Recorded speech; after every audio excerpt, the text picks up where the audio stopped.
Much of the North Carolina coast still underwater this weekend after a deadly and devastating Hurricane Matthew, as you recall, pounding the area with heavy rains.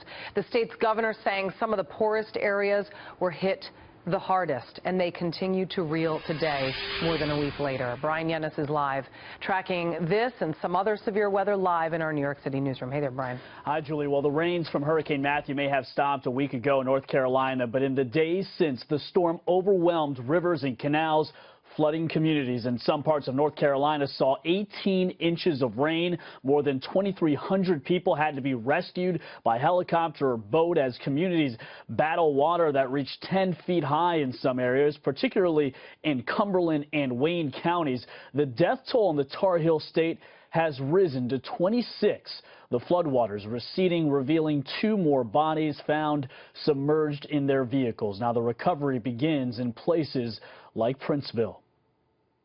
I talked to people in Princeville yesterday. I had to tell them, because I saw it from the air, that their houses are underwater. And that's tough to tell an individual. And I feel so sorry for them. And as I cannot say even more, it's the poorest of the poor, many people who cannot afford this type of disaster to hit their family. It's hitting them the most. Meanwhile, in the Pacific Northwest, 2 tornadoes striking Oregon's coast west of Portland Friday morning as more dangerous weather hits the Pacific Northwest this weekend. Look at this, an F2 tornado with winds of at least 125 miles per hour coming ashore yesterday morning, striking Manzanita, Oregon along the northern coast. The tornado uprooting trees, damaging businesses and homes. Witnesses describe hearing a freight train-like noise.